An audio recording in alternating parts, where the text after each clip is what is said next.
My sister's graduation party was 3 hours old when my father decided to be funny. He tapped the microphone. 30 guests turned. A caterer froze mid-pour. "Let's toast the real pride of this family," he said, tipping his glass toward her. Then, to me, still smiling, "the accident we kept." The tables laughed on cue. Somebody whistled. My mother set down her glass and didn't pick it back up. I stayed calm, I always do. I stood, smoothed my dress, and walked to the little stage while the whole room watched me climb the steps. I took the mic from his fingers. He let me. He thought this was still his joke. "Before we raise another glass to my sister," I said, "there's a truth my father has spent 3 years making sure this room would never hear. I'm Thea, 34. And the man holding that glass had no idea the quietest person in the room was the only reason my mother was still alive to hear him. Let me take you back to how we got to that microphone. It started 6 weeks earlier with a phone call I almost didn't answer. I was on shift at this cancer center, halfway through a 12-hour day, when my sister's name lit up my phone. Camille never called me. She texted if she wanted something. A call meant an event. "You're coming to my party," she said. Not a question. I stepped into the medroom and lowered my voice. "What party?" "My graduation. I finished my MBA, Thea. Try to keep up." I already knew. Our mother had mentioned it twice, carefully, the way she mentioned anything that might make me feel left out. I let the silence sit. "Dad rented the Rosewood Hall," Camille went on. "It's a real event, so wear something that isn't scrubs." "I'll be there," I said. "Mom wants you there," she corrected. "There's a difference." She hung up before I could answer. I stood in that little room with the drug fridge humming behind me and felt the old thing settle back into my chest, cold and familiar. There's a difference. In our family, there was always a difference, and I had spent 34 years on the wrong side of it. Here is the thing about being the child a family keeps instead of the child a family chooses. You learn it early, the way you learn weather. Nobody announces it. You just notice that the good chair is never yours, that your name comes second in every sentence, that when the photos get framed, you're the one slightly out of focus at the edge. I stopped needing them to say it out loud a long time ago. What I never managed to stop was showing up. I went back to my patients. A woman in Bay 4 was 3 hours into her infusion, gripping the armrest, and I sat with her and talked her through the cold that runs up your arm when the line opens. I was good at that part. Steady hands, low voice, no panic. It's the only inheritance my family ever gave me on purpose. They taught me not to make a scene. They had no idea what I'd been quietly holding for 3 years, or what it would cost them the day I finally set it down. That night I drove home and did what I always did. I opened my banking app and stared at a number. The auto payment had cleared that morning. $740 gone, the way it went on the 4th of every month. The loan had a name that sounded harmless, a medical financing account, and a balance that still made my stomach drop. $62,000 once. Less now. Not much less. With a medical loan, most of what you pay each month just feeds the interest before it ever touches what you borrowed. I'd been carrying it alone since the spring my mother was supposed to die. I closed the app before the feeling could get its hooks in. That was a rule I'd made for myself. I could look at the number, but I couldn't sit in it. Sitting in it was how you got bitter, and bitter was a luxury I couldn't afford while I was still paying. The party was in 6 weeks. I told myself I'd go, smile, clap for Camille, and come home. I told myself the same thing I told myself every year, just get through it. I almost believed it. The next morning, my mother called, and her voice did the thing it does now. Thin at the edges, like a photograph left in the sun. 3 years of chemo will do that to a voice. She survived. Not all of her came back. "You talked to your sister," she said. "I did, I'm coming." "Good." A pause. "Thea, your father's he's excited. He's telling everyone Camille's the first in the family with a master's." "She is," I said. "He forgets things," my mother said, and then stopped, because we both knew he didn't forget. Forgetting is accidental. What my father did was on purpose, and it had been on purpose my whole life. I could have said it right then. I could have said, "Mom, remind him who signed the papers when the hospital wanted a guarantor," and he wouldn't. I didn't. I never did. I told myself she was fragile, that she'd been through enough, that dragging it into the light would only hurt the one person who hadn't hurt me. That was the lie I lived in. It had a nice temperature. It kept me warm right up until the night I walked to a microphone and burned it down. I'll wear something nice, I told her. For you. For me, she agreed softly, and I heard her understand exactly what I meant. If you've ever been the one who shows up for people who wouldn't cross a room for you, take a second right now to like this video and subscribe. It genuinely helps stories like this one reach the people who need them. And tell me in the comments where you're listening from and what time it is where you are. I read every single one. Now let me tell you what I found when I finally opened the box I'd been avoiding. 3 weeks before the party, I went looking for a dress and found something else instead. The box was in the back of my closet, taped shut, labeled in my own handwriting. Spring 2023. I'd sealed it the week my mother came home from the surgery because I couldn't look at what was inside and keep functioning. I'd meant to throw it out. Instead, I'd moved it 3 apartments. I cut the tape. On top was a manila envelope, soft at the corners from being handled during the worst month of my life. Inside were the papers that ran the second half of this story. The ones my father would swear weeks later in front of 30 people did not exist. I didn't open the envelope that night. I just held it. And I remembered the phone call that started all of it, the one that came at 6:40 on a Tuesday morning in April, when a doctor I'd worked beside for years called me instead of my father, because my father had already stopped answering the hospital's calls. "Thea," he'd said, "it's about your mom. We need someone to make a decision, and we need it today." I put the envelope back on top of the box. My hands were steady. They're always steady. But I sat on my bedroom floor for a long time, and for the first time in 3 years, I let myself wonder what would happen if I stopped protecting the people who had never once protected me. I didn't have an answer yet. I had 3 weeks. The next Sunday, my mother asked me to come to the house for dinner. A practice run, she called it, before the real thing. My father called it a family meeting. In our family, those were the same event with different lighting. I brought a pie. I always bring something, because arriving empty-handed in that house is a charge they'll hold against you for years. Camille was already there, at the good end of the table, laptop open, showing our father a slideshow of her graduation photos. He leaned in like a man reading scripture. "Look at that," he said. "Summa cum laude. You know what that means, Diane?" "It means she worked hard," my mother said. "It means Walsh means something now." He said it to the room. He said everything to the room. My father had spent his life performing for an audience that was mostly just us. I set the pie on the counter. Nobody looked up. "Hi, Thea," my aunt said. Aunt Sylvie was in this kitchen doorway with a dish towel over her shoulder, and she was the only person in that house who ever said my name like it was a normal thing to be glad about. She's my mother's younger sister. She was there 3 years ago in the waiting room when the rest of them weren't. She knows more than she says. She has always known more than she says. "Hi, Sylvie." I hugged her, and for a second the cold in my chest eased. "You look tired," she murmured. "You working doubles again?" "Somebody has to." She held my eyes a beat too long. "Somebody always does," she said. Dinner was Camille's, every course of it. Her program, her professors, her job offer from a firm downtown, the apartment she was touring with the balcony. My father narrated her future like a sportscaster. My mother nodded and reached, twice, for the water she wasn't drinking. I watched her hands. 3 years out, they still shook a little in the evenings. Nobody at that table but me seemed to notice, and I noticed because I'd spent a career learning to read exactly what my family refused to see. "Thea, you're quiet," Uncle Roy said. My father's older brother had arrived with a bottle of the wine he liked to announce the price of. Roy is the family's Greek chorus. "Whatever my father believes," Roy says louder. "Long week," I said. "Still up at the hospital? Wiping noses?" He chuckled at his own joke. "You know, Camille's starting at 85 grand. What's a nurse pull these days?" "Roy," my mother said. "I'm asking. It's a fair question." "Enough," she said, and something in her voice made him actually stop. She didn't do that often. It cost her something every time. I looked at my mother across the table and felt the envelope in my closet like a stone in my pocket. She had no idea I still had it. She thought that spring lived only in her body now, in the scar and the shaking hands. She didn't know I'd kept the paper trail of the month her husband decided she wasn't worth the cost. "I think it's wonderful," I said, and meant the half of it that was about my mother being alive to sit there.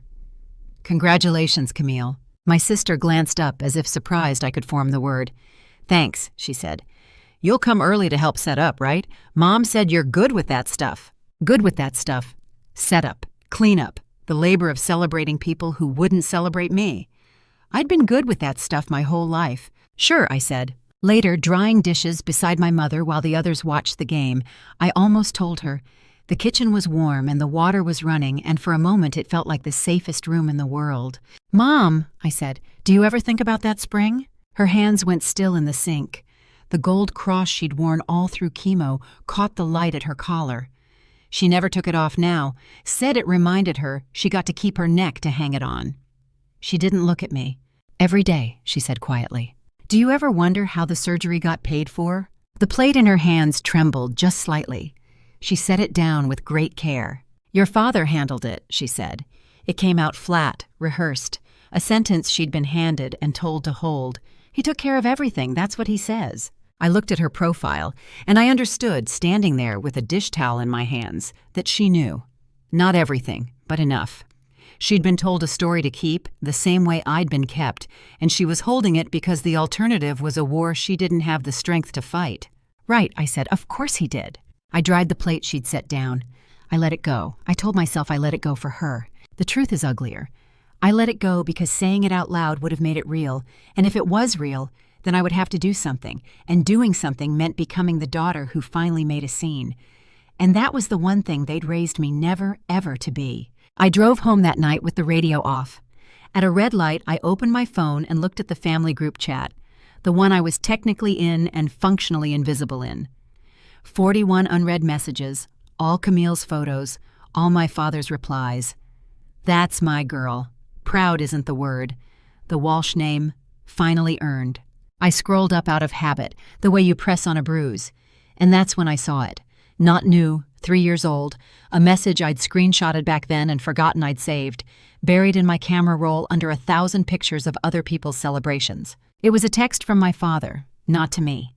To my mother's oncologist's billing office, forwarded to the family thread by accident in the chaos of that week, then deleted by him minutes later. But I'd seen it. I'd saved it. And I'd never let myself read it again until that red light. "We've discussed it as a family," it said. "We're going to let things run their natural course. Please stop calling about the surgical estimate. Run its natural course." My mother's natural course, in April of that year, was death within the season. That's what the estimate was for. That's what he told them to stop calling about. The light turned green. A car behind me honked. I didn't move for a second. Because here is what my father didn't know, what none of them knew, sitting in that warm house dividing up my sister's glory. I had the screenshot. I had the envelope. And for 3 years I had been the only person alive who could prove that the real pride of this family got her expensive education in a house that only still had a mother in it because the accident they kept had refused to let her die. I put my phone face down on the seat. My hands, I noticed, were perfectly steady. For the first time, that scared me more than the shaking ever had. I didn't sleep that night. Around 2, I made a decision I was proud of for about 9 days. I decided to do nothing. It felt like wisdom. My mother was alive. My mother was fragile. Blowing up her marriage and her family in front of her at her daughter's party would help no one and heal nothing. I would go, I would clap, I would come home, and I would keep paying $740 on the 4th of every month until the balance hit 0, and no one would ever have to know. That was the mature choice. That was the nurse's choice. You stabilize the patient. You don't perform surgery at the dinner table. I held on to that for 9 days. Then my father called me himself, which he never does. "Thea." His voice was all business. "About the party. Your mother wants you at the family table, but we're tight on seats up front.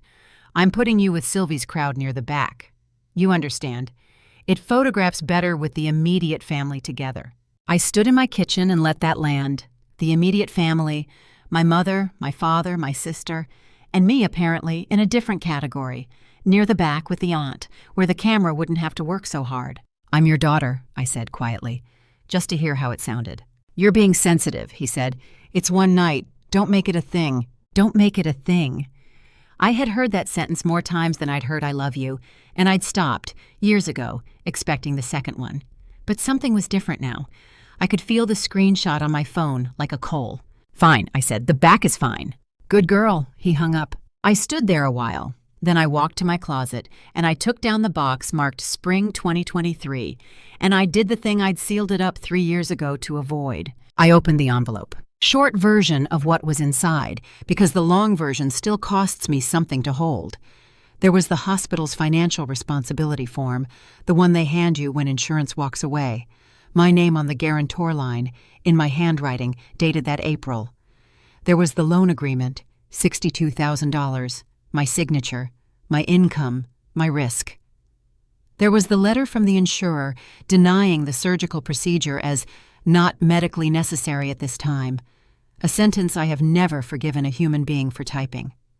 And there was a single index card in my own writing that I didn't remember making until I saw it. It said, "She doesn't need to know it was me, she just needs to live." I read that card in my own hand from the worst week of my life, and I finally understood what I'd been doing for 3 years. I hadn't been protecting my mother. I'd been protecting all of them. I'd been keeping the peace in a family that had never once kept it for me. And I'd been calling my silence love, because the truth was too heavy to pick up alone. I put the card in my wallet. I don't fully know why. Maybe because a part of me already knew where this was going, even while the rest of me was still telling everyone I'd sit quietly in the back. 2 days later, Camille texted the group chat a photo of the seating chart. She'd made a seating chart for a graduation party. There, near the bottom, at a table by the kitchen doors, was a little rectangle with 2 names, Sylvie, Thea. My father replied within the minute. "Perfect. Looks great, sweetheart." My mother didn't reply at all. The next message came to me alone. From my mother. 3 words sent late when she thought my father was asleep. "I'm so sorry." I looked at that for a long time. Then I typed back the thing I'd been saying my whole life. "Don't worry about it. It's fine." I deleted it before I sent it. Instead, I wrote, "Sorry for what, Mom?" The 3 dots appeared, then disappeared, then appeared again. For almost a full minute, my mother sat somewhere in that dark house, trying to decide how much of the truth she was allowed to say. Finally, for all of it, "I'll fix it one day. I promise you I will." She wouldn't.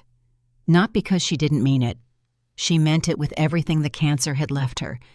But she didn't have the weapon. She didn't have the envelope.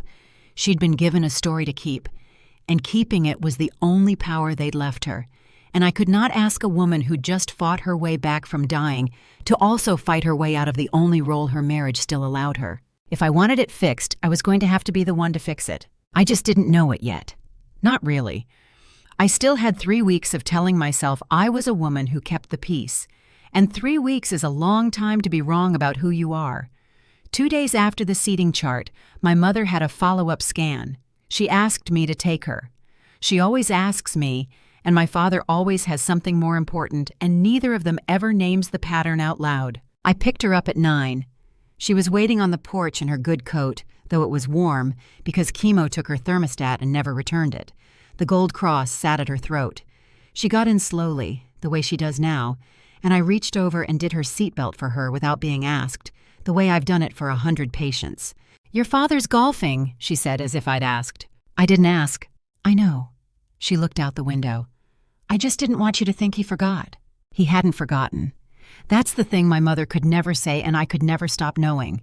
He didn't forget her scans. He scheduled around them. At the imaging center, they knew me. I've worked this system for a decade, and the tech waved us straight back. My mother held my hand while the machine ran, and I watched her face for the thing I watch for in all my patients, the small collapse people do when they think no one's reading them. She did it. Then she put it away and smiled at me. "You're good at this," she said. "You were always good at this. Even when you were little, you'd sit with me when I had my migraines. Camille would cry. You'd bring a wet cloth. I remember. Your father used to say you were born 40 years old." She laughed a little. He didn't mean it kindly, but it was true. You were. I didn't say anything. I was thinking about the version of that story my father told at parties, that I was a serious, humorless child, an old soul who never quite fit, and how the same set of facts becomes a compliment or an insult, depending on who's holding the microphone. Afterward, we sat in the car in the parking lot, and she opened her purse and took out a folded piece of mail. She did it carefully, like it might bite. "Another bill," she said, "from the specialist. Your father says the insurance will sort it out, but they keep coming, Thea. They just keep coming. Here is a sliver of that spring I have to give you because you need it to understand the rest." In April of that year, the cancer was in her ovaries and moving. The surgeon who could remove it worked out of a center 2 hours away, out of network, and the estimate ran past $60,000. Our insurance wouldn't cover the out-of-network procedure and called it not medically necessary at this time. Those were the words. My mother was dying on a technicality, and the technicality had a phone number, and my father stopped answering it. That's all for now.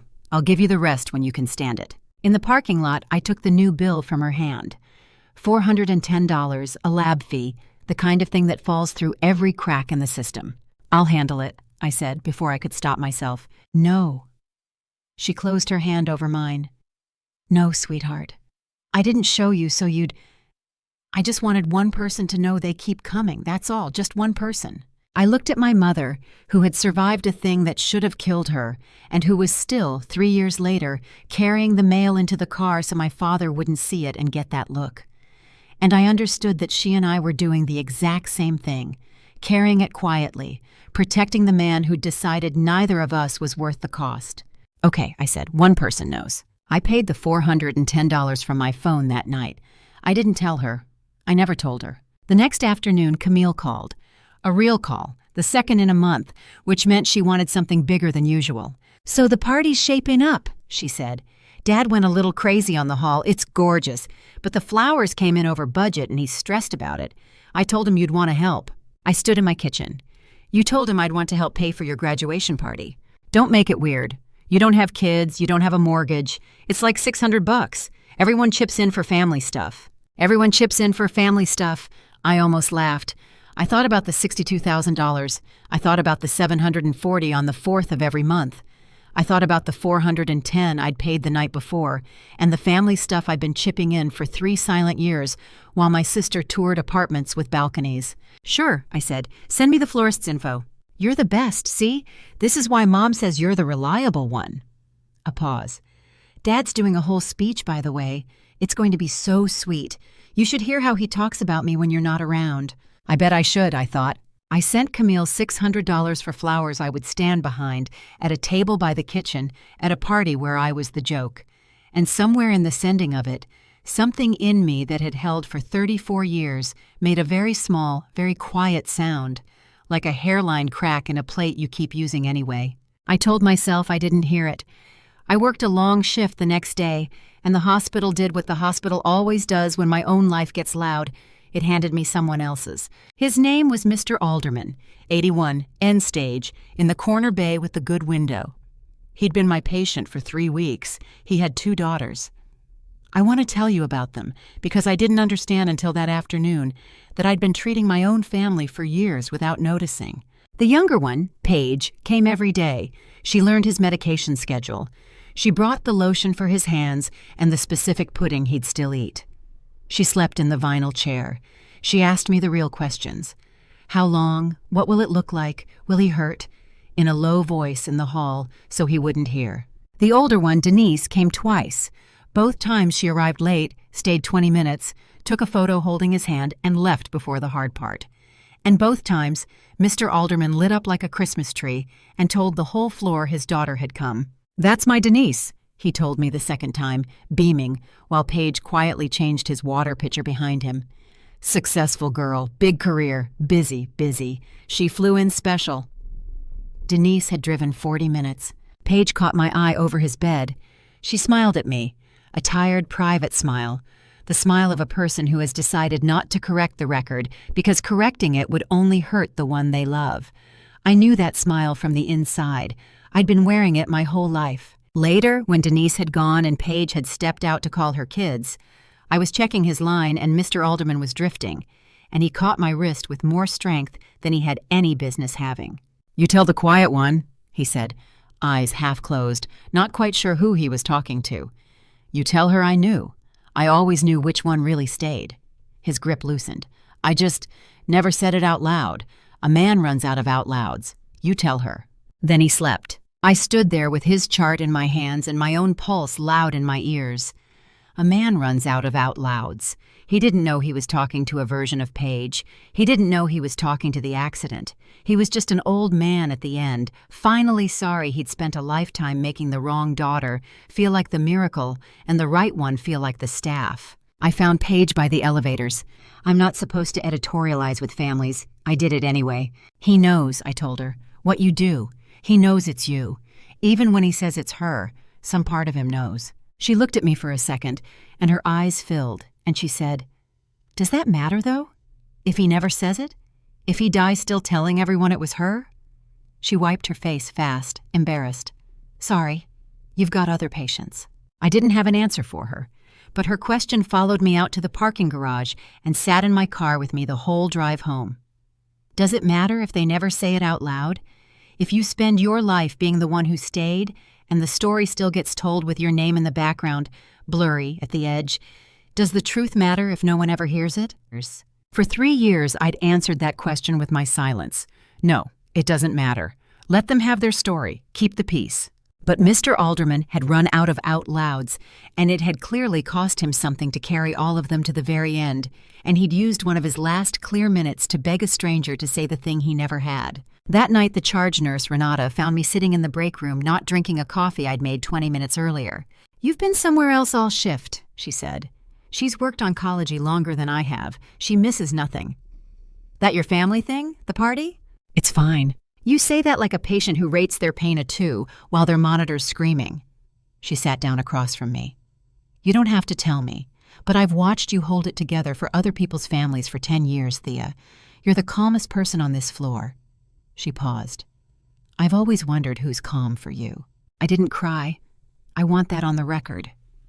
But something in my throat closed, and I had to look at the wall for a moment before I could speak, because the honest answer to who's calm for you was nobody, had always been nobody, and I'd built an entire personality around not needing one.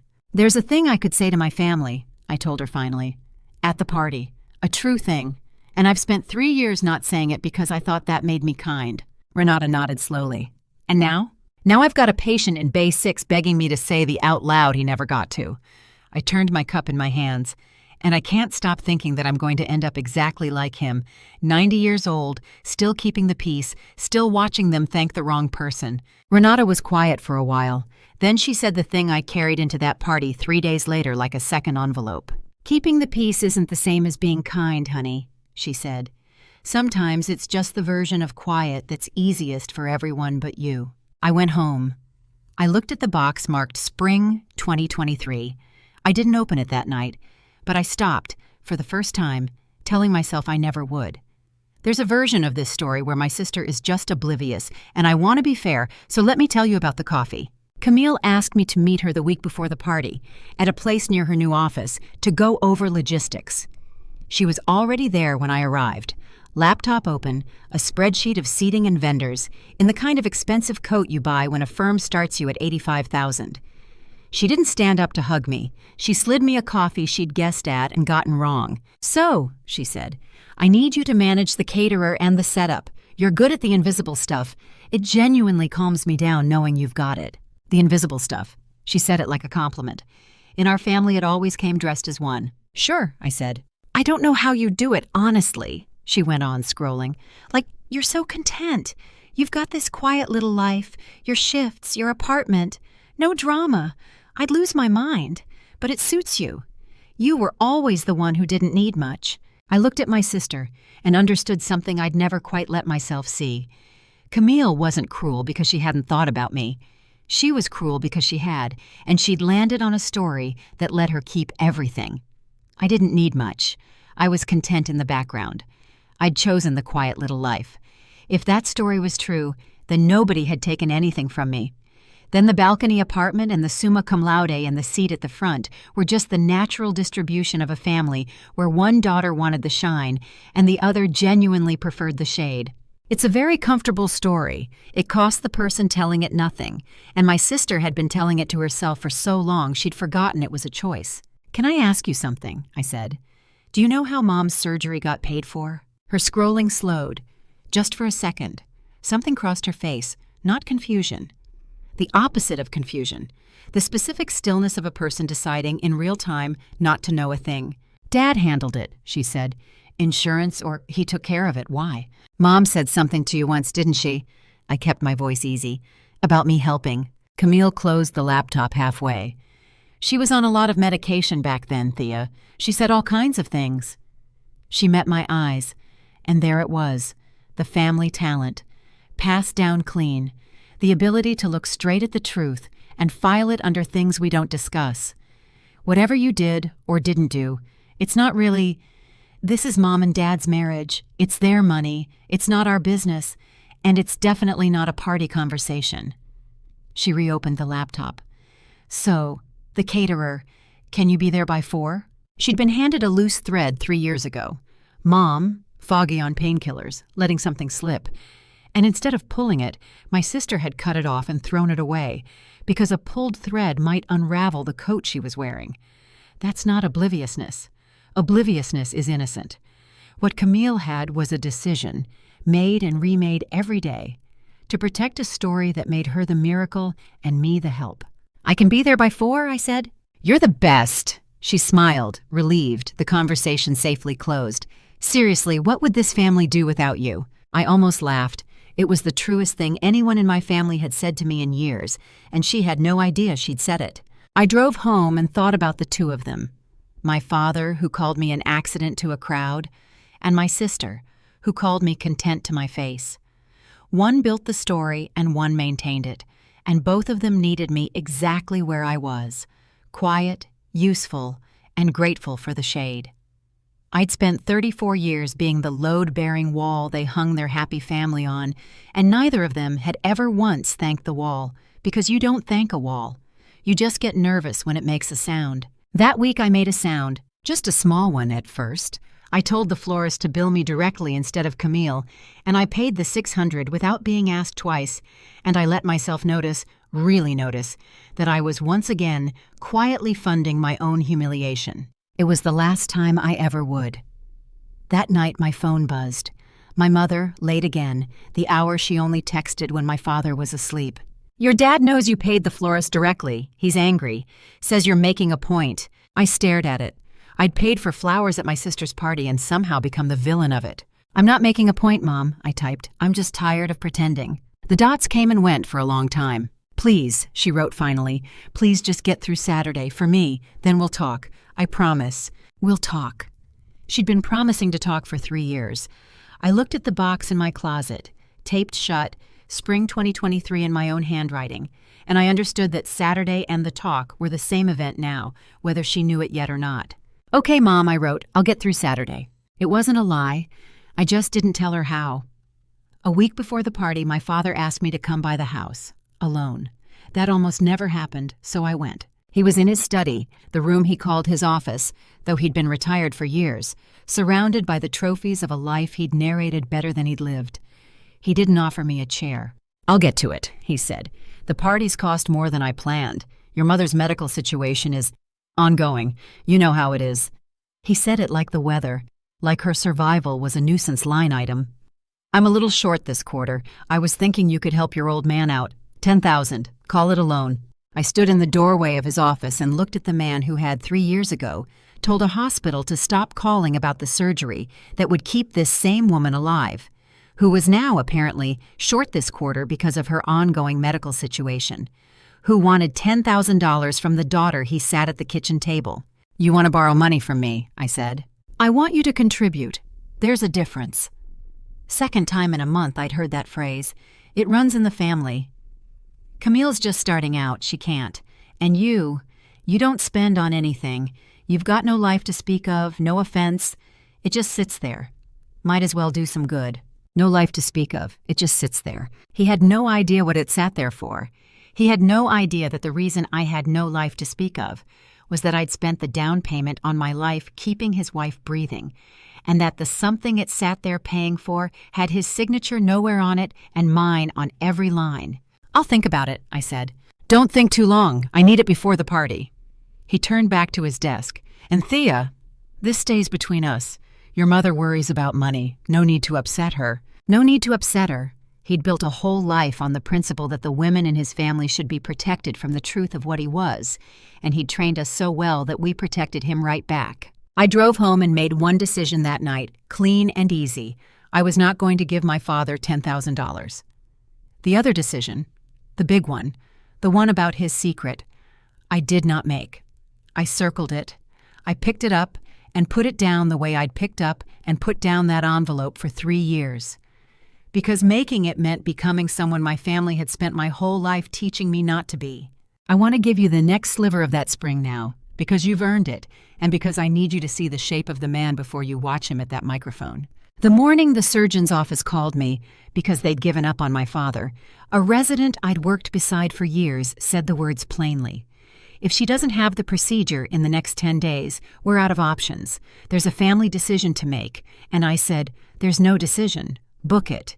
And she said, someone has to sign for the cost, and your father declined. And I stood in a supply hallway at my own hospital, in my scrubs, and I signed my mother's life onto my own name because the man whose job it was to do it had gone golfing. That's the sliver. There's a little more. Not yet. 2 days later, my Aunt Sylvie called me, and her voice was strange. I need to tell you something, she said. I should have told you 3 years ago. I've been sick about it since. Sylvie, just listen. That spring, in the waiting room, when your mother went in, your father was on the phone with the insurance, and he thought I was in the restroom, and I heard him. She stopped. I could hear her breathing. He said, let it run its natural course. We're not going to bankrupt ourselves over this. About your mother, Thea, his wife. He said let it run its course. And then the surgery happened anyway, and everybody acted like a miracle paid for it, and I knew it wasn't a miracle, and I never said a word because your mother begged me to keep the peace. I sat down on my kitchen floor with the phone against my ear. I know, I said quietly. I have the message. He put it in writing. Silence on the line. Then Sylvie said the sentence that ended the last of my hesitation. Then you're the only one who can end it, she said, because your mother won't, and I don't have the standing, and God knows he never will. It has to be the one it happened to. A breath. I'm tired, Thea. I'm 59 years old, and I'm tired of watching you fold their napkins. Whatever you decide to do, I'll stand up for you, in front of all of them. I mean it. I'll stand up for you, in front of all of them. For the first time in 3 years, I wasn't holding it alone, and that changed everything. Because a secret you carry by yourself feels like a burden, but a truth 2 people are willing to say out loud feels like a door. I thanked her. I hung up. I sat on my floor for a while looking at that door, and I was more afraid of walking through it than I'd ever been of anything a scan had shown me. So I did what I always did with doors. I left it shut. For now. 3 days before the party, my mother asked me to come sit with her while my father was out. Not for a scan, just to sit. That, too, almost never happened. She made tea she didn't drink, and I didn't drink, and we sat in the front room where the framed photos lived, the ones where I was always slightly out of focus at the edge. And for a while she just held my hand. I know he says things, she said finally. Your father. I know how he is. I've known for 40 years. Mom, let me say it. Her voice was thin, but she pushed it forward, the way she pushed everything now. This party, it's for Camille, and I need it to be a nice night. Her hand tightened on mine. I don't have as many nice nights left as I used to, Thea. The scans are okay for now, but I know what for now means. I taught you what it means. I did know. I'd taught it to 100 families. For now is the kindest lie medicine tells. So whatever happens, she said, whatever he says up there, please. For me, don't. Just let it be a nice night. Let them have their night, and let me have you at the end of it in one piece, not in a war I can't fight in. She looked at me, and there was the fear Sylvie's eyes didn't have. I can't lose the peace, sweetheart. It's the only thing I've got left that doesn't hurt. And that is how you disarm the accident. Not with cruelty, with a dying woman's hand around your wrist asking you to swallow it one more time because she is too tired to survive the truth costing anything. I said, okay. I meant it. God help me, I meant it. I decided, sitting in that room full of photographs I was blurry in, that I would keep the peace one final time, that I'd let my father have his microphone and his speech, that I'd clap and drive home and pay the loan and be, forever, the accident who understood. Here's the last of that spring. You're ready now. When my mother woke up after the surgery, the one that shouldn't have been possible, the one the insurance called not medically necessary, she was groggy and grateful, and she reached for my father's hand and she said, "You saved me. I don't know how you did it, but you saved me." And my father held her hand and let her believe it. He looked at me across the recovery room, and he knew and I knew, and he watched me decide not to correct her. I was standing in the corner in my scrubs. I'd signed the papers 11 hours before, and I let my dying mother thank the man who'd told them to let her die. That was the moment. Not the microphone. That was the moment I became the accident who kept the peace, and I have paid for it every 4th of every month since. And the interest wasn't the worst part. The worst part was watching her thank him and staying quiet, because I loved her, and he'd taught me that my love was supposed to be silent. That was 3 years ago. I want you to hold it because in about an hour of that party, standing at a table by the kitchen doors, I was going to watch my father reach for a microphone the same way he'd reached for her hand, to take credit, in front of everyone, for a family he'd tried to let fall apart. And I was going to have to decide in real time whether I loved my mother enough to finally make her a little less comfortable. The night before the party, I laid out the navy dress. I set the clutch purse beside it, and I put the envelope in the box, taped shut, back in the closet, where I promised myself it would stay. I lasted until morning. At 6 a.m., I got up, cut the tape, and took the envelope out again. I didn't decide to. My hands decided.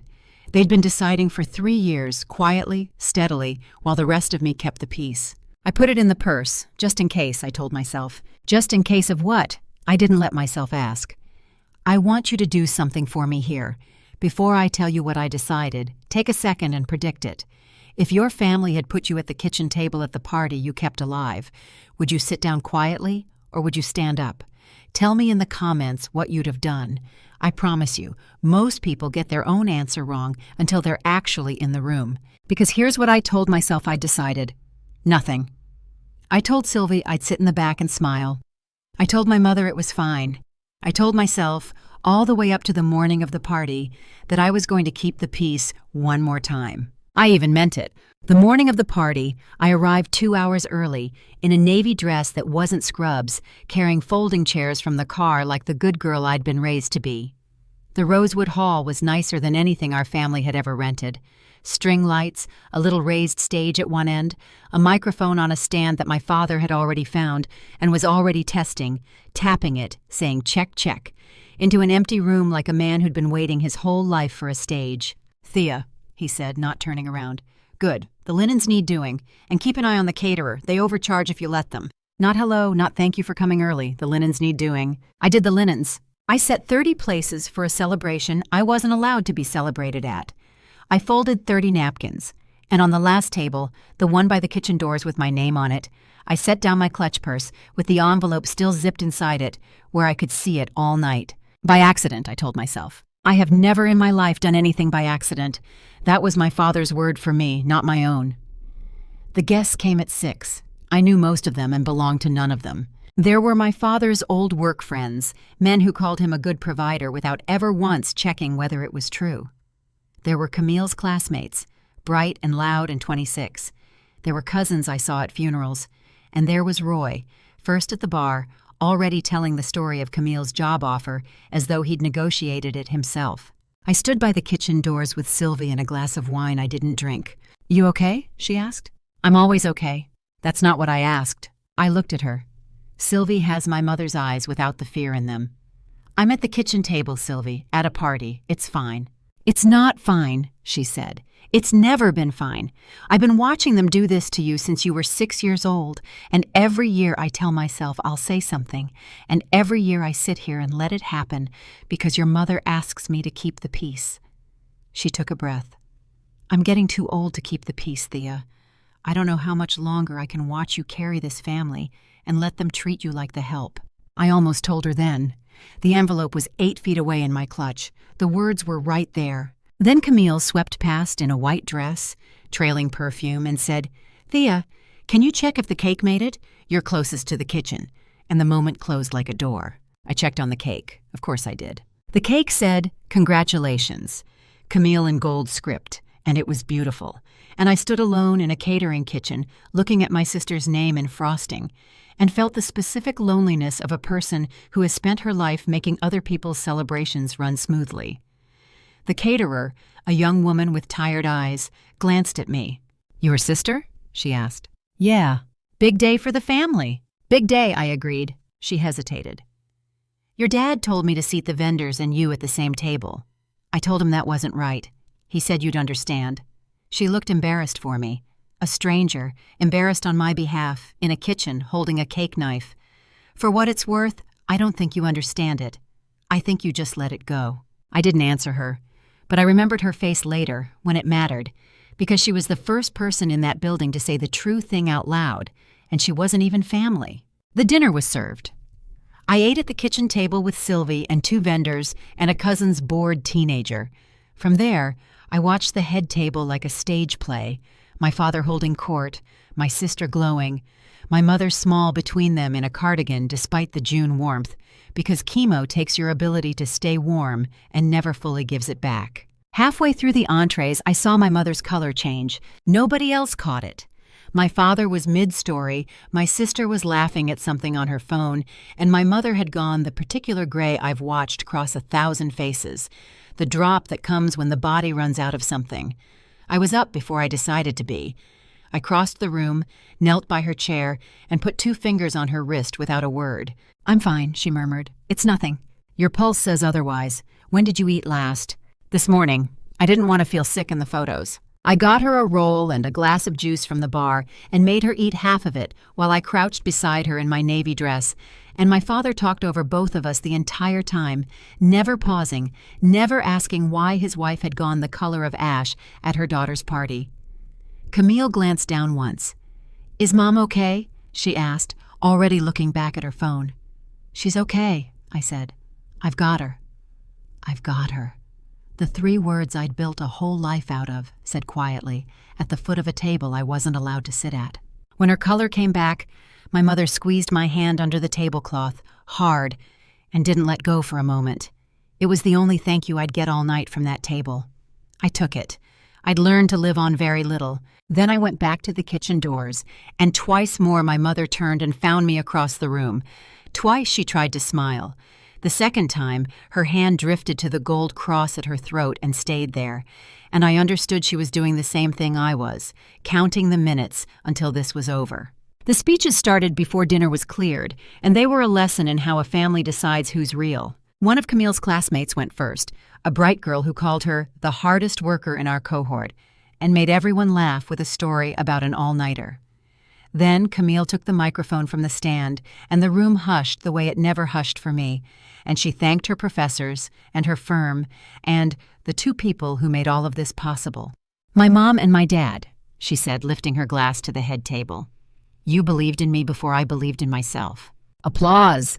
My mother smiled and pressed her napkin to the corner of her eye. And I guess I should thank my sister, too, Camille added, glancing toward the kitchen doors with a little laugh.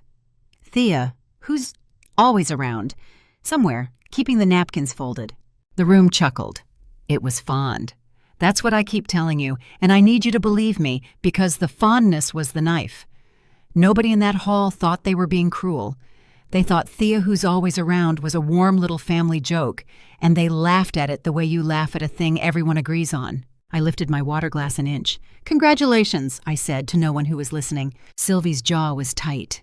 Under the table, she found my hand and held it. Then my father clapped his hands together and announced the slideshow. He'd made a slideshow.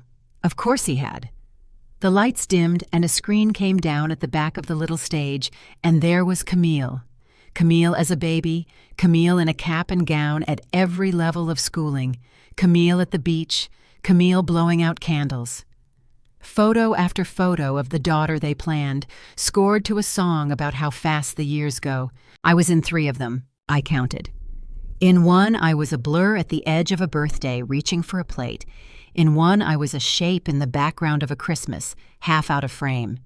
In the last one, I was maybe 9, standing slightly apart from the family group at some reunion, and a woman at the table near me leaned over and whispered, loud enough to carry, "Is that the other daughter, the one he mentioned?" "That's Thea," my father said from the stage, not even looking. "She's the practical one. Camille got the shine."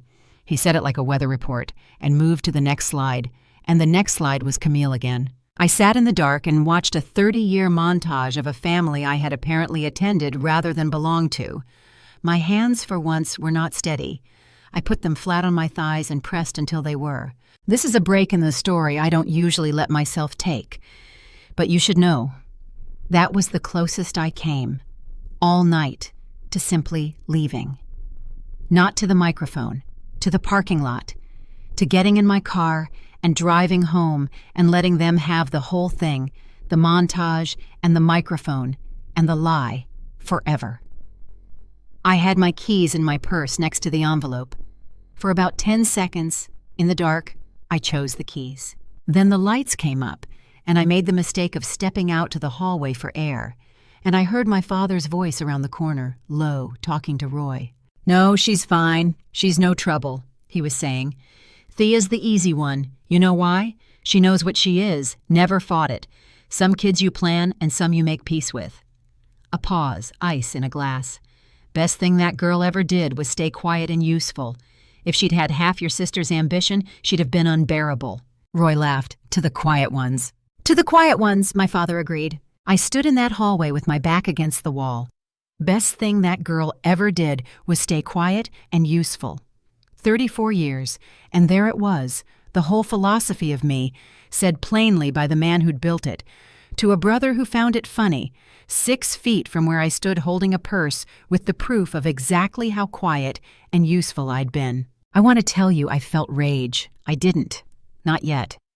What I felt was something clearer and colder. I felt the peace I'd been keeping finally show me its price tag. All those silent years, and this was the return on them. Not love, not even respect.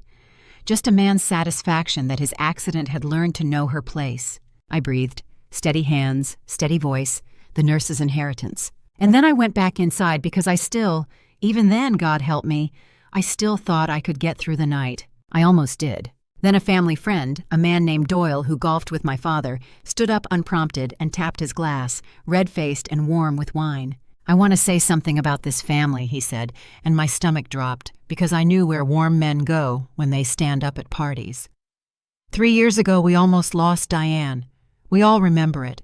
And Dennis, the way you fought for her, got her the best doctors, moved heaven and earth. That's a husband. That's a man." He raised his glass to my father, to Dennis, for saving the love of his life. The room rose to it, 30 people on their feet, glasses up, toasting my father for saving my mother. And my mother, at the head table, put her hand over her mouth and nodded, tears in her eyes, and mouthed thank you at the man who had told the hospital to let her go. I stood at the kitchen table and watched my mother thank him for her life a second time, in public now, with witnesses, and I felt the last piece of the plate I'd been holding for 3 years go from a hairline crack to something else. Because I could keep the secret. I'd proven that. I could keep it through the montage and the napkin joke in the hallway. I had a lifetime of practice keeping quiet while they built their story on top of me. But I could not stand there and watch that room applaud him for the one thing I had done. That was the line, not my humiliation. I could carry my own. Her gratitude, aimed at the wrong man, applauded by a crowd, that I could not carry because it wasn't mine to keep quiet about. It was hers, and she was thanking a liar for it because a liar had made sure she never knew. My father was glowing. Doyle's toast had lit him up like a stage light. He waved the room back into their seats, basking, and I could see it happening before it happened. I could see him decide that this was his moment, that the room was warm and loving and his, and that he'd cap it with one more little joke to show what a good sport the family was. He reached for the microphone. I reached for my purse. I didn't stand up yet. I just unzipped it, quietly, under the table, and put 2 fingers on the corner of a manila envelope that had been waiting 3 years for a room exactly this full. Sylvie saw me do it. She didn't say don't. She said very softly, the only thing anyone said to me that whole night that treated me like a person. "I've got your back," she whispered. "Whatever you do, go."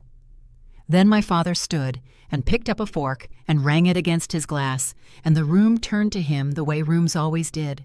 "I want to say a few words," he said, "about my daughter." My daughter. Singular. Everyone in that room understood which one he meant, and not one of them looked toward the kitchen table. He talked for a while. He talked about sacrifice, his sacrifice, the long hours he'd worked so his children could have more than he did. He talked about how Camille had made it all worth it. He said the word Walsh the way some men say amen. Roy called out, "Hear, hear," and raised his glass, and the room raised theirs. I raised mine too. I want you to know that. Even then, at the kitchen table, I lifted my glass for my sister, because 34 years of training doesn't come off in one night. "Now, I'm not a sentimental man," my father said, which was the most honest thing he'd say all night. "But I look at Camille, summa cum laude, the first Walsh with a master's degree, and I think that's the real thing. That's what we hoped for when we started this family." He paused. He was enjoying himself. He looked out over the tables and found, at last, the kitchen doors, and me beside them, and something crossed his face that I'd spent my whole life pretending not to see. "Some kids you plan," he said, into the microphone, smiling. "And some kids just happen, right, Thea?" A ripple of uncertain laughter. He wrote it. "The real pride of this family graduated today." He lifted his glass toward Camille, then to me. "The other one was an accident we kept." The room laughed. I need you to understand that it wasn't cruel laughter. That was the worst part. It was easy laughter, comfortable laughter, the laughter of people who assumed it was an old family joke that everyone was in on, including me. Somebody at the bar whistled. Roy slapped the table. A woman I'd never met put her hand to her chest and laughed like it was charming. My sister laughed, and my mother set down her glass and did not pick it back up, and looked at her lap and put one shaking hand over her mouth. I sat at the kitchen table with a strange calm coming over me, the calm I get when a patient is crashing and everyone else is panicking. The room was warm and gold and laughing, and I had never felt further from another human being in my life. 34 years, every folded napkin, every $740, every "I love you" I'd stopped waiting for. It all funneled down into that one sentence, delivered into a microphone to applause. The accident we kept. I looked down at my hands in my lap, perfectly steady, and I understood with total clarity that I had two choices. I could laugh along, the way I'd laughed along my whole life, and drive home and pay the loan on the 4th, and let this be the story of me, the good sport, the accident who understood. Or I could pick up my purse. I picked up my purse. I stood, and I smoothed the navy dress, and I walked out from the kitchen table into the light, and 30 faces turned to watch the accident cross the room. My father was still holding the microphone, still smiling, riding the warmth of a joke that had landed. He thought I was coming up to be a good sport. He thought I might take a little bow. He handed me the microphone. He actually handed it to me. That's how safe he felt. "Before we raise another glass to my sister," I said, and my voice came out level and clear. The voice I use when a room is panicking and someone has to not. There's a truth my father has spent 3 years making sure this room would never hear. The laughter thinned. People smile a beat too long when they're not sure a joke is still happening. "Doyle," I said, finding the red-faced man who'd toasted my father. "That was a beautiful toast. About Dad saving Mom. I want to talk about that, because you all just stood up for it." "Thea." My father's smile was still on, but his eyes had changed. "Give me the mic, sweetheart. You've had a long day." 3 years ago, my mother had ovarian cancer, I said to the room, not to him. The surgery that saved her was out of network. The insurance wouldn't cover it. The estimate was more than $60,000. "This isn't the time," my father started. My father told the hospital to stop calling about it. I kept my voice flat. Kind, almost. He told them to let it run its natural course. Those were his words. Let it run its natural course. The room had gone very quiet now. My mother, at the head table, had both hands flat on the tablecloth. "That's a damn lie." My father's voice cracked across the hall, too loud, feeding back through the speakers. He laughed, but it came out wrong. Folks, my apologies. She gets like this. Always been dramatic, jealous of her sister since they were kids. Here is the thing about a man like my father.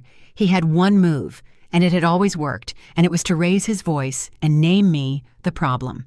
Loud dad, dramatic daughter, everybody relax. He'd been running it my whole life. He ran it now, harder, redder, and I watched 30 people watch him do it, and I did not raise my voice at all. That was the whole trick. He got louder. I got quieter. And a room can hear the difference between a man defending the truth and a man burying it. "I have it here," I said. I set my purse on this podium. I unzipped it. I took out the manila envelope, soft at the corners, and I did not wave it. I didn't brandish it like a lawyer. I just opened it and laid 3 pages flat on the podium under the light, one beside the other, the way I lay out a chart. The insurance denial, I said, touching the first page. The loan agreement, $62,000, and the hospital's financial responsibility form. I touched the last one. There's a signature on the guarantor line. It isn't his. It's mine. I signed for my mother's life while he was on the golf course, and I have been paying for it on the 4th of every month for 3 years. She forged that. My father lunged for the pages. I moved them, calm, the way you move a tray from a patient who shouldn't have it. Camille, tell them. Tell them your sister's insane. You can read them yourself, I said to the room, and I turned the 3 pages to face the tables. The denial letters on hospital letterhead, the loans from a lender any of you can look up, and the guarantor form has a notary stamp from the day of the surgery 3 years ago. You can't forge a notary stamp into the past. A man near the front, one of my father's golf friends, an accountant named Whitfield, leaned in and actually looked. That was all it took. He didn't say anything dramatic. He just read the top page, and then the second, and then he sat back in his chair and stopped meeting my father's eyes, and I watched the belief drain out of him in real time. One reader. That's how it goes in a room. One person does the math out loud with their face, and the rest of the room reads the reader. Dennis, Whitfield said slowly, these look real. Of course they look real. She's a professional. She works in a hospital. She knows how to make anything look. My father was sweating now, turning to face different tables, selling to a room that had stopped buying. You're going to take her word? After everything I've built? She's always resented this family. Camille stood up in her white dress, furious, her night collapsing. You are ruining my party, she hissed. Whatever this is, you couldn't let me have one night. Sit down, Camille, Sylvie's voice from the kitchen table. Sharp. My aunt was on her feet. This is a family matter, Roy started. It's a family matter, I agreed. Let's have the family settle it. I looked at my mother. I hadn't planned to. But I looked at her, small in her cardigan with the gold cross at her throat, and I said the only unscripted thing I said all night. Mom, you can keep the peace if you need to. I'll understand. I've kept it your whole recovery, but this room just thanked him for saving your life, and I can't be the only person here who knows that's not what happened. The hall held its breath. My mother looked at the 3 pages on the podium. She looked at my father, whose face had gone from red to a strange gray. She looked at me, and then Diane Walsh, who had survived a thing that should have killed her, who had spent 3 years being handed a story to hold, who had begged me 2 days ago to let it be a nice night. My mother put her hands on the table and pushed herself up and stood. She's not lying. 3 words. The whole room turned toward her like a field of flowers turning to a hard light. Diane, my father said, sit down. You're not well. You don't... I'm not well, she agreed, and her thin voice somehow carried to every corner of that hall. I know exactly how not well I am, Dennis. I counted in months now, and I am not spending one more of them letting this room believe you saved me. Her hand rose to the cross at her throat and gripped it. You told them to let me die. I heard about the phone calls after. And our daughter, the one you just called an accident into a microphone at her sister's party, signed her name on a loan she's still paying so that I could be here tonight to hear you do it. You're twisting it. My father's voice had lost its stage. He was gripping the edge of the head table now, knuckles white, the way my mother gripped napkins. There were financial realities. You don't understand what it costs, a procedure like that. I was being responsible. I was protecting this family's future. You were protecting your money, my mother said, from me. She reached into her cardigan pocket and took out her phone, and her hands shook so badly it took her 3 tries to find what she wanted. Nobody moved to help her. Nobody dared. He forwarded it to me by mistake, she said, 3 years ago. He deleted it a minute later, but I'd already seen it. I've read it every day since. I could recite it to you. She didn't look at the screen. She looked at him. We've discussed it as a family. We're going to let things run their natural course. Please stop calling about the surgical estimate. Her voice did not break. There was no we, Dennis. There was you and a phone and a decision to let me go. And there was Thea, who you never asked, signing the papers you wouldn't. Doyle, the man who'd stood up and toasted my father for saving the love of his life, sat down very slowly, like his legs had stopped believing in him. He set his glass on the table and didn't touch it again. I heard him too. Sylvie was standing at the kitchen table, and her voice rang out clear. In the waiting room, he said, "Let it run its course. We're not going to bankrupt ourselves over this. I've carried that for 3 years because my sister asked me to keep the peace. I'm done keeping it." She looked around the hall at all of them. "You want to know who saved Diane? It's standing at that microphone in a dress you didn't save her a seat for." The caterer had come to the kitchen doorway, drawn by the silence. When I glanced at her, she gave a small nod, the same one she'd given me over the cake. "I don't think you understand it. I think you just let it go." I wasn't letting it go anymore. She saw that too. The room began to move, not dramatically. Nobody threw anything, nobody shouted. It moved the way a room moves when 30 people simultaneously understand they've been made complicit in something. A woman named Gail, who'd known my parents for decades, pushed her chair back from the head table and stood, and she looked at my father with an expression I'd never seen anyone aim at him. "Dennis," she said quietly, "is it true?" He didn't answer. In a room like that, not answering is the answer, and Gail heard it. She picked up her purse. 2 others picked up theirs. Nobody had to be told what the not answering meant. My father did the thing I'd watched him do my whole life, one last time. He tried to get louder. "After everything I've done for this family?" He grabbed for the microphone in my hand. I stepped back. He swung, and his own glass went over, red wine spreading across the white tablecloth, across Camille's name in gold, and he stood there breathing hard in front of 30 people with wine on his sleeve and no story left to tell. "You ungrateful, you were nothing. You were a mistake we took in. You were—" "An accident you kept," I finished for him. I said it calmly. I said it into the microphone so the whole room would have it. "You've called me that my whole life. You called me that tonight for a laugh, and 30 people laughed with you." I looked at them, one at a time, and most of them couldn't hold it. "So let's use it. Let's make it true. I am the accident you kept." I set the microphone down on the podium, next to the 3 pages with my name on them. "And I'm the accident who kept this family. I kept your wife alive. I kept your secret for 3 years so this woman could have her peace. I kept folding the napkins and sitting at the back and clapping for the daughter you planned."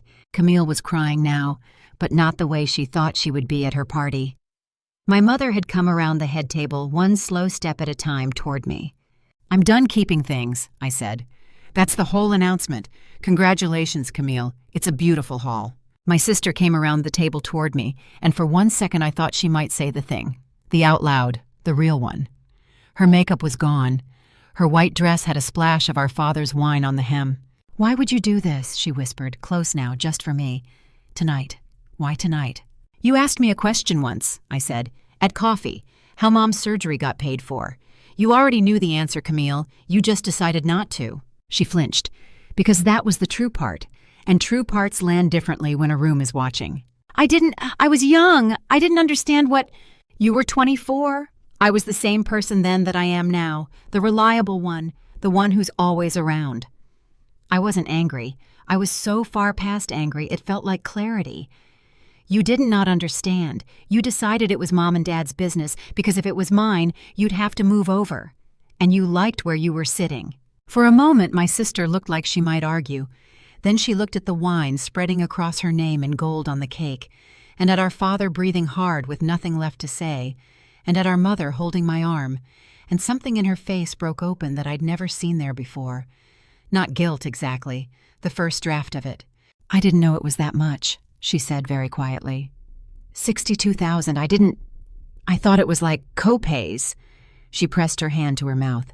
"God, you've been paying that this whole time, while you toured apartments with a balcony," I said.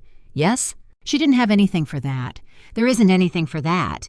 And I didn't need her to find it because I'd stopped, somewhere between the podium and this moment, needing anything from any of them at all. If you've made it this far, and somewhere in the story you recognized your own family, the one who does the work and gets the blurry photo, the one everyone thanks the wrong person in front of, I want you to do one thing before the end. In the comments, tell me about the person in your life who kept the peace so long everyone forgot what it cost them. Maybe it's someone you love. Maybe it's you. I read every single one, and tonight of all nights, I want to know I'm not the only one who finally set the tray down. Because here's what nobody tells you about the moment you stop keeping the peace. It doesn't feel like winning. My father wasn't destroyed. Men like my father don't get destroyed in one night.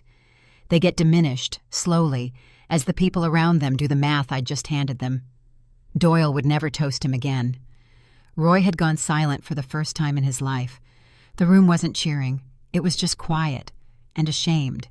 And finally, 3 years too late, awake. What it felt like was setting down something so heavy I'd forgotten it was a weight and started thinking it was just my body. My mother reached me. She was crying, and she took my face in both her cold, shaking hands, the hands I'd fastened a seatbelt over 100 times, and she said the thing she should have said in a recovery room 3 years ago. "It was you," she whispered. I said thank you to him, and it was you the whole time. Oh, my girl, it was you. And there it was, the out loud, the one Mr. Alderman ran out of, the one Paige would never get. My mother, before she ran out of hers, turned to the wrong story she'd been handed and set it down in a room full of witnesses and named the right daughter at last. I'd waited 34 years to be named. I want to tell you it fixed everything. It didn't, but it was enough to build the rest on. I didn't scream at my father. I never did, that night or after. The withdrawal was quieter than that, and it cost him more. 3 days later, I called him. He answered like a man expecting an apology. "I'm not giving you the 10,000, I said. "And I'm done being the account you draw on when it's convenient. The loan's mine. I'll finish it. But you don't get to sit me at the kitchen table and call me the reliable one in the same breath. Those were always the same sentence, and I'm not saying it for you anymore. Thea, family is family." "Yes," I said. "That's why I'm still going to answer when Mom calls. Not you." A pause. "I don't need a thank you. I stopped needing that years ago. I just needed this to be the last time anyone in this family calls me an accident. It was. Goodbye, Dad." I hung up. My hands were steady. For the first time in my life, being steady felt like something I owned instead of something they'd trained into me. Here's what the truth actually changed. It didn't punish him. It freed her. My mother left the story she'd been handed the same week she left the marriage as silence. She didn't leave him. At 61, with the scans she has, she told me she doesn't have the months to spend on a divorce, and I didn't argue because she gets to decide how to spend what's left. But she moved into the guest room. She comes to my apartment on Sundays now. She sits in my kitchen, in focus, in the center of the frame, and we don't keep any peace that costs either of us anything. She wears the gold cross still. Last Sunday she reached up and unclasped it and pressed it into my hand and said, "This kept me company when I thought I was dying alone. I wasn't. You just never let me see the bill." She closed my fingers over it. "You keep it now. You're the one who kept me." I wear it to work. My patients think it's pretty. Sometimes a daughter sleeping in a vinyl chair notices it. The tired kind of daughter. The one who does everything and gets thanked for nothing. And I think about Paige and about Mr. Alderman running out of out louds, and I make sure, every single shift, to say the true thing to the quiet one before she has to wonder if it matters. It matters. If you're the one who stayed, the one in the blurry photo at the edge, the one they thank someone else in front of, it matters, and you are allowed to say it out loud, and you do not have to wait until you're 81 and out of time to do it. I was the child my family kept, instead of the child they chose. I spent 34 years believing those were different things, and that I'd landed on the wrong side of the difference. I was wrong about that. Being kept isn't the same as being lucky, and being chosen isn't the same as being loved. I wasn't the accident. I was the one who stayed. And the day I finally said so, into a microphone, in a room that had laughed at me, that wasn't the day I lost my family. That was the day I finally stopped paying to belong to it.